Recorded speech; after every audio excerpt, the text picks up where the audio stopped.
Hello guys, welcome to our channel college T point. Maharaja Surajmal institute of technology जो भी दिल्ली से belong करते हैं उनके लिए तो ये वेल नोन कॉलेज होगा, बट आउटसाइड दिल्ली वालों के लिए थोड़ा अंडररेटेड कॉलेज कह सकते हैं। बिकॉज जब हम इसके प्लेसमेंट स्टैट को डिस्कस करेंगे, डीप एनालिसिस करेंगे कि ईयर बाय ईयर क्या ग्रोथ देखने को मिला है, तो ट्रस्ट मी एक्चुअल वैल्यू तब आपको इस कॉलेज का पता चलेगा।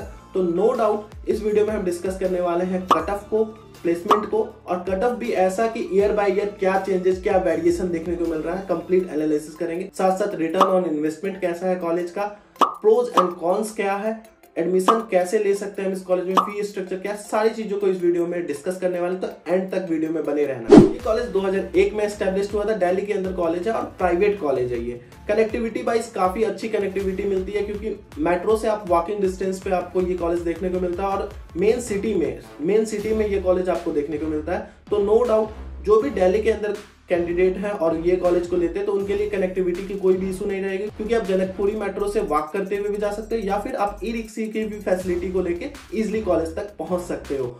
जो भी आउटसाइड दिल्ली वाले इस कॉलेज में एडमिशन लेते हैं उनके लिए हॉस्टल्स की भी फैसिलिटी है और साथ साथ आसपास के एरिया में आपको पीजीज भी इजिली अवेलेबल मिल जाते हैं। तो नो डाउट काफी पॉपुलर लोकेशन पे ये कॉलेज एस्टैब्लिश्ड है। वही अगर हम एडमिशन की बात करें तो जेईई के थ्रू यहाँ पे एडमिशन मिलता है, बट काउंसलिंग जो है सेपरेटली इसकी आईपीयू कंडक्ट करता है। अब जिनको आईपीयू के बारे में नहीं मालूम है, एक डिटेल वीडियो आएगी, बहुत अच्छे कॉलेजेस आईपीयू के अंदर आते हैं, तो लिंक मैं डिस्क्रिप्शन में दे दूंगा। जैसे ही वीडियो रिलीज होगी तो चैनल को सब्सक्राइब करके रखना, बहुत इंपॉर्टेंट चैनल होने वाला थ्रू आउट द एडमिशन आपके लिए। तो इंद्रप्रस्थ यूनिवर्सिटी का आपको काउंसलिंग करना होगा और इंद्रप्रस्थ की जो एलिजिबिलिटी क्राइटेरिया है वो 55% पीसीएम एग्रीगेट होना चाहिए आपका 12th में, तो आप इजिली इस कॉलेज में एडमिशन ले सकते हैं। सीट डिस्ट्रीब्यूशन की बात करें तो 85% सीटें जिन्होंने दिल्ली से स्कूलिंग किया हुआ उनके लिए रिजर्व होती है और 15% सीटें आउटसाइड दिल्ली वाले के लिए रिजर्व होती हैं। तो नो डाउट जो आउटसाइड दिल्ली वाले हैं वो भी इस कॉलेज में एडमिशन ले सकते हैं। थोड़ा रिजर्वेशन कम है, लेकिन एक डिसेंट से रैंक तक ये कॉलेज मिलने की प्रोबेबिलिटी होती है। फी स्ट्रक्चर की बात करें तो फर्स्ट ईयर की फीस 1,56,000 के अराउंड है और ओवरऑल आपका इंस्टीट्यूट फीस जो रहेगा वो 6 लाख के अप्रॉक्स रहेगा। अगर आप यहाँ पे हॉस्टल लेते हो, आउटसाइड दिल्ली से हो, अगर आपको हॉस्टल की जरूरत होती है तो for the single seater 66,000 per year and 51,000 आप अगर डबल सीटर लेते हो। मेस चार्ज इसमें इंक्लूड नहीं है। तो ओवरऑल इन्वेस्टमेंट की बात करें, अगर आप हॉस्टल ले रहे हो तो आपका जो इन्वेस्टमेंट रहेगा वो 10 लाख के आसपास रहेगा। लेकिन जो इनसाइड दिल्ली वाले हैं उनके लिए थोड़ा एडवांटेज होता है, बिकॉज आप अप डाउन करके भी कॉलेज कर सकते, कनेक्टिविटी काफी अच्छी है। तो अब करते हैं मुद्दे की बात, प्लेसमेंट में क्या ग्रोथ देखने को मिला है ईयर बाय ईयर, किस तरीके का प्लेसमेंट रह रहा है। तो मीडियन पैकेज के साथ स्टार्ट करेंगे, because median package NRF data से स्ट्रक्ट करते हैं तो यहाँ पे थोड़ा रिलायबल डेटा माना जाता है एनआरएफ का। तो मीडियन पैकेज की बात करें तो 2019 में 4.5 लाख का, 2020 में 4.5 लाख का, 2021 में एक जंप देखने को मिला, 5 लाख का मीडियन पैकेज रहा और 2022 में ये 6.5 लाख का। तो 30% का ग्रोथ देखने को मिला 2021 के कंपेयर में 2022 में।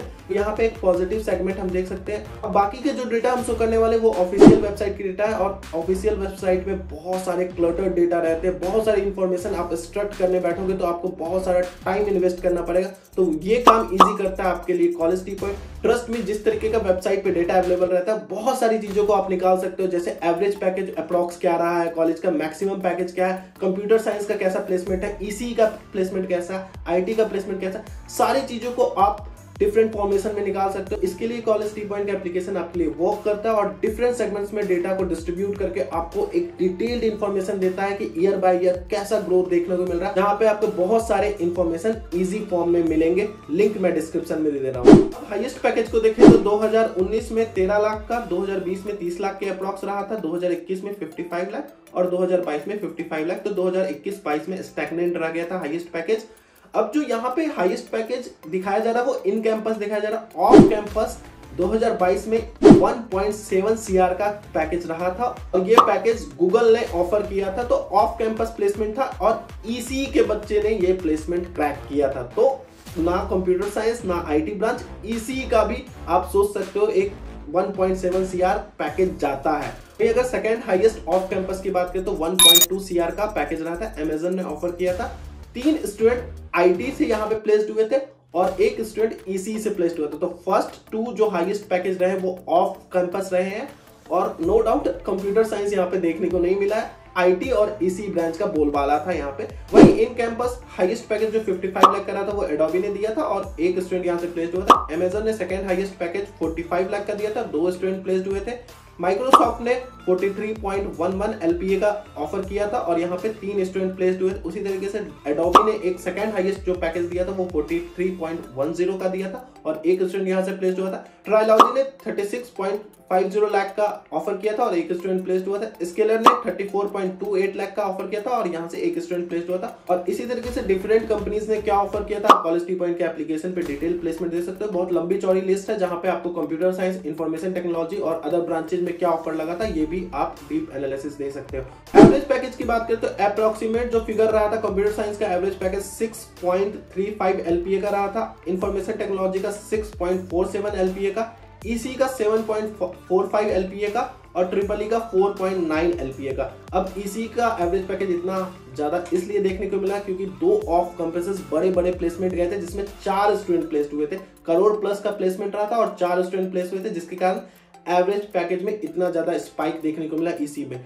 लेकिन नो डाउट अगर हम इसको हटा भी दे तो भी आप 6 लाख के आसपास का एवरेज पैकेज मान सकते हो। तो EC is also a good option जो महाराजा सूरजमल में एडमिशन लेना चाह रहे हैं तो ईसी तक भी आप सोच सकते हो। ट्रिपल ई को इस कॉलेज में ज्यादा प्रीफर इसलिए नहीं करने के लिए बोल रहा हूँ बिकॉज जब हम जॉब ऑफर को देखेंगे तो बहुत सारी चीजें समझ में आएंगे। अगर हम जॉब ऑफर की बात करें तो ट्रिपल ई में मात्र 61 ऑफर्स हुए थे यहाँ पे और जबकि 2021 में 19 ऑफर्स, तो काफी कंपैरेटिवली अदर ब्रांचेस के कम ऑफर यहाँ पे ट्रिपल ई को देखने को मिलता है। ईसीई में 324 ऑफर हुए थे 2022 में और 2021 में 165 ऑफर हुए थे, तो एक अच्छा खासा जंप देखने को मिला। इंफॉर्मेशन टेक्नोलॉजी में 370 ऑफर्स देखने को मिला था और ईसीई में 556 ऑफर देखने को मिला था। टोटल ऑफर की बात करें तो 2021 में 735 और 2022 में 1311, तो काफी एक अच्छा स्पाइक देखने को मिला ऑफर में भी। तो नो डाउट ग्रोथ तो अच्छा खासा इस कॉलेज का जा रहा है प्लेसमेंट वाइज।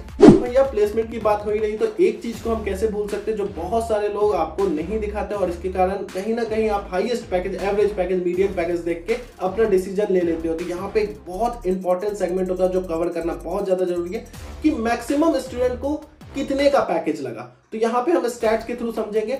जो 40 प्लस LPA रहा था वो 13 स्टूडेंट का लगा था जिसमें कि 4 तो आपके इंटरनेशनल पैकेज रहे थे ऑफ कैंपस। वहीं अगर हम 30 से 40 की बात करें तो 3 स्टूडेंट को लगा था, 20 से 30 के बीच में 14 स्टूडेंट और 15 से 20 के बीच में 1 स्टूडेंट, 10 से 15 के बीच में 83 और जो मेजोरिटी है, मेजोरिटी कम्युनिटी है वो लाया करती है 10 से 5 और 5 बिलो पे। 10 से 5 259 और 5 बिलो पे 665 को ऑफर हुआ था 5 बिलो पे। तो यहाँ पे समझने वाली बात यह है कि जो मैक्सिमम स्टूडेंट को पैकेज मिलता है वो 5 लाख बिलो का ही या फिर 10 से 5 आप मान सकते हो कि एक मेजोरिटी ऑफ द स्टूडेंट को 10 से 5 का भी मिलता है। बाकी सारा जो पैकेज है वो आपको कहीं ना कहीं अपने स्किल्स को ऐड ऑन रखना पड़ेगा। नो डाउट आपको प्लेसमेंट में अच्छा खासा फाइट करना पड़ेगा तभी जाके आपको 10 लाख प्लस का पैकेज मिल पाएगा। ये सेगमेंट भी देख के आप अपना डिसीजन मेकिंग कर सकते हो ये कॉलेज कैसा रहेगा आपके लिए। प्लेसमेंट की तो बहुत सारी बातें हुई बट जो इस कॉलेज में एंट्री कराएगा वो आपको जेईई मेन रैंक ही कराएगा। तो कट ऑफ को देख लेते हैं, cut off variation year by year क्या देखने को मिला, डीप एनालिसिस करेंगे। कंप्यूटर साइंस इंजीनियरिंग शिफ्ट 1 की बात करें तो 84,000 पे क्लोज हो गया था 2019 में, 2020 में 71,000, 2021 में 64,400 और 2022 में 58,200। तो एक अच्छा खासा डाउनफॉल देखने को मिला कट ऑफ में। जिस तरीके से पॉपुलर हो रहा है ये काउंसलिंग, जिस तरीके से कंप्यूटर साइंस की डिमांड बढ़ रही है तो ईयर बाय ईयर कहीं ना कहीं आपको कट ऑफ में डाउनफॉल देखने को मिल रहा है। ये होम स्टेट की कट ऑफ है। वही शिफ्ट 2 होम स्टेट की कट ऑफ की बात करें तो 2019 में 1 लाख के आसपास क्लोज हो गया था, 82,000 पे 2020 में, 71,500 2021 और 63,000 पे क्लोज हो गया 2022 में। तो उसी तरीके से ईयर बाय ईयर आपको शिफ्ट 2 में भी डाउनफॉल देखने को मिला। अब डीप एनालिसिस इसी तरीके से ईयर बाय ईयर करना है तो कॉलेज टी पॉइंट का प्रेडिक्टर यूज कर सकते हो जहां आप अपने रैंक के अकॉर्डिंग देख सकते हो आपको कौन कौन से आईपीए को कॉलेज मिल सकते हैं और साथ ही साथ ईयर बाय ईयर क्या चेंजेस देखने को मिला ताकि आप अपने प्लस और माइनस के साथ रेडी रह सको। अगर हम अदर स्टेट से कंप्यूटर साइंस का क्लोजिंग कट ऑफ देखें तो 2019 में 53,000 पे क्लोज हो गया था, 2020 में 50,000, 2021 में 41,000, 2022 में 35,400। तो एक हेवी डाउनफॉल देखने को मिला। बट कहानी यहाँ पे खत्म नहीं होती है मेरे भाई, इसके आगे भी बहुत सारी कहानियां होती हैं आईपीओ में जहां पे एक हाई रैंक पे भी आपको कॉलेजेस मिल जाता है। तो आईपीओ की डीप काउंसलिंग वीडियो आने वाली है तो चैनल को सब्सक्राइब करके रखो, पार्ट पुर्जे आईपीओ के खुल जाएंगे, जहां पे आपको एक रियलिटी फिगर पता चलेगा कि एक हाई रैंक पे भी पॉसिबिलिटी होती है इस कॉलेज में एडमिशन लेने के लिए, चाहे आप अदर स्टेट से हो चाहे आप होम स्टेट से हो। तो उसके लिए आपको चैनल को सब्सक्राइब करके रखना पड़ेगा। अब फाइनली आते हैं प्रोज एंड कॉन्स पे। तो सबसे पहले प्रोज की बात करें तो रिटर्न ऑन इन्वेस्टमेंट काफी अच्छा कॉलेज का कह सकते हैं, बिकॉज 6 लाख का इन्वेस्टमेंट करके अगर आपको मीडियम पैकेज 6.5 लाख का मिल रहा है तो एक डिसेंट सा आपको रिटर्न ऑन इन्वेस्टमेंट यहाँ से मिल जाता है। वही टीचर की बात करें तो नो डाउट फैकल्टीज जो है यहाँ पे काफी सपोर्टिव है और आपको अच्छे तरीके से गाइड कर देते हैं कि एक डिसेंट सा प्लेसमेंट आपको लग जाए यहाँ से। नो डाउट ऑफ कैंपसेस इतने हाई पैकेजेस जा रहे हैं तो टीचर का भी कहीं ना कहीं, फैकल्टीज का भी कहीं ना कहीं थोड़ा बहुत सपोर्ट आपको यहाँ पे देखने को मिलता है। वहीं अगर हम स्टूडेंट की बात करें तो नो डाउट जो आपके सीनियर होंगे वो सपोर्टिव भी होंगे और एलुमनाई नेटवर्क भी, थोड़ा पुराना कॉलेज है तो एक स्ट्रॉन्ग एलुमनाई नेटवर्क भी देखने को मिलेगा। तो ये सारे कुछ प्रोज है। प्लेसमेंट स्टैट तो आपने देख ही रखा है, तो काफी अच्छा प्लेसमेंट स्टैट भी है। लेकिन जब हम इसकी कॉन्स की बात करेंगे तो बहुत सारे कॉन्स यहाँ पे हमें देखने को मिलते हैं। पहला तो कैंपस उतना बड़ा नहीं है, तो आपको जो स्पोर्ट्स कल्चरल एक्टिविटीज है वो भी बहुत कम देखने को मिलता है। और ट्रस्ट में बहुत सारे स्टूडेंट का यही रिव्यू रहता है कि स्कूल वाइब ज्यादा आता है, बिकॉज नो डाउट आपको जो पढ़ाई है वहाँ यहाँ पे थोड़ा ज्यादा आपको देखने को मिलता है। साथ ही साथ अटेंडेंस क्राइटेरिया 75% कंपलसरी रहता है। अगर आपको 75% नहीं रहता तो बहुत सारे आपको एक्स्ट्रा चीजें करनी पड़ती है, तब जाके आपको कहीं ना एग्जामिनेशन में बैठने को मिलता है। तो 75% का एक स्ट्रॉन्ग क्राइटेरिया यहाँ पे अटेंडेंस का है। कैंटीन की बात करें तो उतना अच्छा कैंटीन आपको देखने को नहीं मिलता, क्योंकि सिटिंग एरिया नहीं है। आपको कैंटीन से कुछ लेके या तो फील्ड में या तो क्लासरूम में जाके बैठ के खाना पड़ेगा, और क्लासरूम भी आपको वैसा वाइब नहीं देता है कि गवर्नमेंट स्कूल, जो पुराने टाइप के गवर्नमेंट स्कूल होते थे उसी टाइप का वाइब देगा, क्योंकि बेंचेस सिंपल से लगे, ओल्ड फैसिनेटेड बेंचेज है और फैन की फैसिलिटी है, एसी की फैसिलिटी नहीं है। तो आपको उस तरीके का थोड़ा सा वाइब आएगा। अगर आप टॉप नॉच स्कूल से आ रहे हो महाराजा सूरजमल में पढ़ने के लिए तो आपको लगेगा कि स्कूल ही हमारा ज्यादा बेहतर था। कॉलेज लाइफ वैसा आपको देखने को नहीं मिलेगा जैसा हम 3 इडियट्स टाइप के कॉलेज लाइफ को देखते हैं। थोड़ा पढ़ाई का सेगमेंट यहाँ पे स्ट्रॉन्ग रहता है, तो एक्स्ट्रा करिकुलर एक्टिविटीज जैसे कल्चरल फेस्ट हो गया, स्पोर्ट्स एक्टिविटीज हो गया, काफी कम देखने को मिलता है। तो अगर आप प्लेसमेंट वाइज जा रहे हो, रिटर्न ऑन इन्वेस्टमेंट वाइज जा रहे हो, तो ये कॉलेज आपके लिए बहुत अच्छा रहेगा। लेकिन एक्स्ट्रा एक्सपोजर अगर आप स्पोर्ट्स या कल्चरल एक्टिविटीज में देखते हो कि नहीं हमें कुछ एक्स्ट्रा सेगमेंट भी पकड़ के रखना पड़ेगा, तो आप एक बार सोच सकते हो। इसी सेगमेंट पे आप महाराजा अग्रसेन के लिए सोच सकते हो, जेपी नोएडा के लिए सोच सकते हो। तो बहुत सारे और भी इसके कंपैरेटिवली कॉलेजेस हैं जो आप एक बार उसकी रिव्यू देख के आप इस कॉलेज को कंपेयर कर सकते हो, और उस पर भी डीप रिव्यू आएगी। उसके लिए आपको चैनल को सब्सक्राइब करके रखना है और कॉलेज टी पॉइंट का एप्लीकेशन डाउनलोड करके रखना है। Thank you and best of luck.